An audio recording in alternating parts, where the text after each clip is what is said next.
സ്വർണ്ണവില വീണ്ടും സർവകാല റെക്കോർഡിലെത്തി. പവന് 240 രൂപ കൂടി 91,960 രൂപയായി. കൃഷ്ണ ചെറിയാൻ ബിസിനസ് ഡെസ്കിൽ നിന്ന് വിവരങ്ങളുമായി ചേരുന്നു.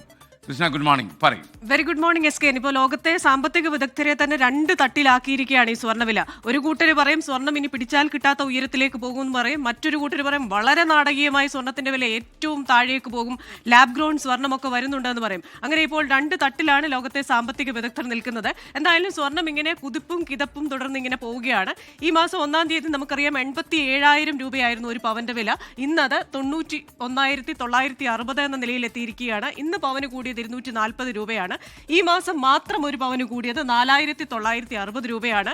ഇനി ഒരു വർഷത്തെ നോക്കിയാൽ കഴിഞ്ഞ ഒക്ടോബർ 13 മുതൽ ഈ ഒക്ടോബർ 13 വരെ നോക്കിക്കഴിഞ്ഞാൽ ഒരു പവന് 35,000 രൂപയാണ് കൂടിയിരിക്കുന്നത്.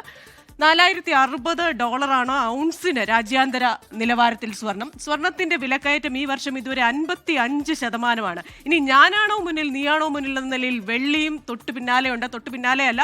വിലക്കയറ്റം നോക്കിക്കഴിഞ്ഞാൽ 71% കുതിപ്പാണ് വെള്ളി വിലയിൽ ഉണ്ടായിരിക്കുന്നത്. നമുക്ക് ഓർമ്മയുണ്ട് 9 രൂപയ്ക്കും 10 രൂപയ്ക്കൊക്കെ 1 ഗ്രാം വെള്ളി വാങ്ങുന്നത്. പക്ഷേ ഇന്ന് വെള്ളിയുടെ വില 1 ഗ്രാമിന് 188 രൂപയാണ്.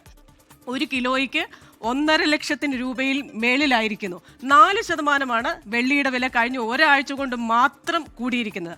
1979 SK ഓർമ്മയുണ്ടായിരിക്കും. ആ വർഷം അമേരിക്കയുടെ സപ്പോർട്ടിലുള്ള ഇറാനിലെ ഷാ ഭരണകൂടത്തെ അട്ടിമറിച്ച വർഷമാണ്. ഒരുപാട് പ്രതിസന്ധികൾ ലോകത്തുണ്ടായിരുന്ന വർഷമാണ്.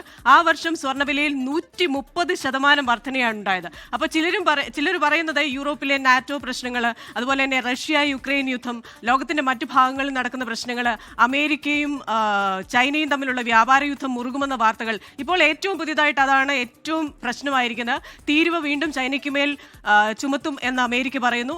അതിനുശേഷം ട്രംപ് ഒരു പോസ്റ്റ്, ഓഹരി വിപണിയൊക്കെ തകർന്നടിഞ്ഞപ്പോൾ ആളിന് തന്നെ തോന്നിക്കാണും. അപ്പോൾ വീണ്ടും ഒരു പോസ്റ്റ് ഇടുന്നു, ആരും പേടിക്കേണ്ട, ഒന്നും സംഭവിക്കുന്നില്ല, ഞാൻ തീരുവയൊന്നും ചുമത്താൻ പോകുന്നില്ല എന്ന് പോസ്റ്റ് ഇടുന്നു. പക്ഷേ ആളുകൾക്ക് ആദ്യം വരുന്ന വാർത്തയാണല്ലോ പ്രധാനം. അതാണ് സ്വർണ്ണവിലയിൽ ഒരു ഉയർച്ച ഉണ്ടാകാൻ കാരണം. അപ്പോൾ ഈ 1979 പോലെയാകുമോ സ്വർണത്തിന്റെ കേസിൽ 2025 എന്ന് ചോദിക്കുന്ന സാമ്പത്തിക വിദഗ്ധരുണ്ട്. അങ്ങനെയാണെങ്കിൽ സ്വർണ്ണവില പിടിച്ചാൽ കിട്ടാത്ത ഉയരത്തിലേക്ക് പോകും. നമുക്ക് നോക്കി കാണേണ്ടിയിരിക്കുന്നു SKN.